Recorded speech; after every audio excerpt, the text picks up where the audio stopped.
বেআইনি ভোটার বিধায়ক, বিধায়কের সঙ্গে ভোটার তালিকায় নাম নেই বাবা মায়ের। বিধায়কের নাম বাতিলের দাবিতে লিখিত অভিযোগ। ভুতুড়ে ভোটার শনাক্তকরণে তৎপর নির্বাচন কমিশন।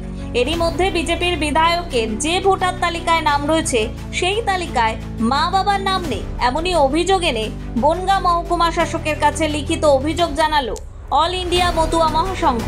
সোমবার বনগাঁ উত্তর কেন্দ্রের বিজেপি বিধায়ক অশোক কীর্তনিয়ার বিরুদ্ধে এমনই অভিযোগ মহকুমা শাসকের অফিসের সামনে কিছু সময় বিক্ষোভ করেন মতুয়া মহাসংঘের বনগাঁ শাখার সদস্যরা।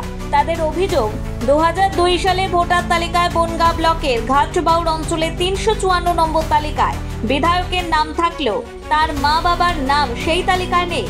অশোক কীর্তনিয়া বেআইনিভাবে ভোটার তালিকায় নাম তুলেছেন। তার বাবা মার ভোটার তালিকায় নাম দেখা গেছে 2010 সালে বনগাঁ পৌরসভার গান্ধীপল্লী এলাকায়।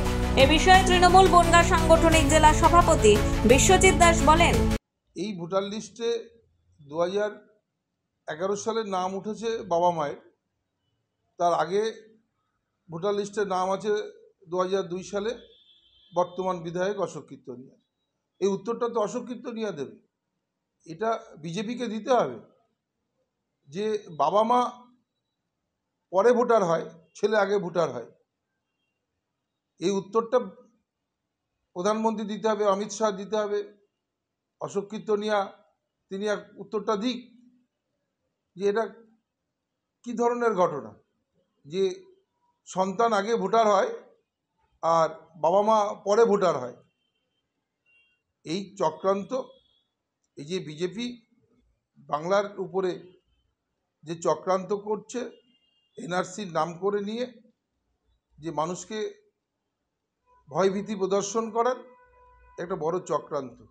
এবং বিজেপির একজন বিধায়ক তিনি যেভাবে এই ভোটার লিস্ট নিয়ে যা করলেন, এই উত্তরটা আপনারা অশোক কীর্তনিয়ার কাছে জানুন। তিনি তো বিধায়ক, অতএব উত্তরটা তারই দেবেন যে বাবা মা পরে ভোটার হয় আর সন্তান আগে ভোটার হয়। আমরা জানতাম এতদিন বাবা মা ভোটার হন, সেই ভোটার দেখিয়ে সন্তানটা ভোটার হয়, আর এখানে উল্টো হয়েছে। তার মানে প্রমাণিত এটা যে বিজেপি যে বিধায়ক অশোক কীর্তনিয়া সে অবৈধ ভোটার এবং অসৎ পথ অবলম্বন করে সেই ভারতবর্ষের না ভোটার হয়েছেন। এর জবাব বিজেপির দিতে হবে। বিজেপি বনগাঁ সাংগঠনিক জেলা সভাপতি বিকাশ ঘোষ জানান, অশোক দা আমাদের যে বিধায়ক অশোক কীর্তনিয়া মহাশয়, ওনার বাবা 60 সাল থেকে 65 সালের সময় বাংলাদেশ থেকে আসে এবং তার বাবা মার ভোট হয়েছিল 93 সালে। 93 সালে ভোট হয়েছিল। আমাদের যেটুকু জানা আছে, আমি অশোকদার সাথে যেটা কথা হয়েছে, কিন্তু যেটা টিএমসি মতুয়ার থেকে বলছে, টিএমসি আবার কবে মতুয়া হলো?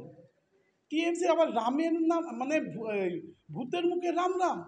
যে মতুয়া আমাদের হরিচাঁদ গুরুচাঁদের সম্বন্ধে আজে বাজে কথা বলে, যাদের মুখ্যমন্ত্রী তাদের মুখে আবার মতুয়া, টিএমসি আবার কবে মতুয়া হলো এটা আমার জানা নেই।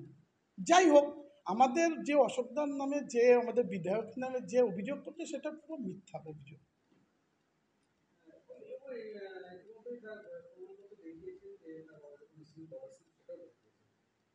বললাম এটা পুরো ভিত্তিহীন। আরেকটা কথা আমি বলি আপনাদের, এই টিএমসি এখন তাদের যে মিথ্যাচারী, তাদের যে দুর্নীতি, তাদের দুর্নীতিকে আড়াল করার জন্যে ওরা এই মিথ্যাচারী এই অভিযোগগুলো এমএলএদের বিজেপিদের দিকে করছে, বা হিন্দু হিন্দু করছে।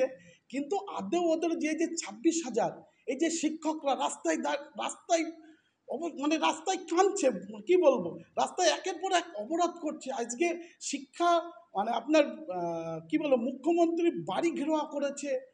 যেটা কি বলুন তো, এই দুর্নীতিকে আড়াল করার জন্যে এই রাজ্য সরকার বুঝেছে আমাদের আর এই 26-এ আমাদের বিসর্জন হচ্ছে, তার আড়াল করার জন্যে এইসব মানুষের ফালতু গুজব ছড়াচ্ছে, আদার্স কিছু না। সব মিথ্যাচারী ভিত্তিহীন কথাবার্তা।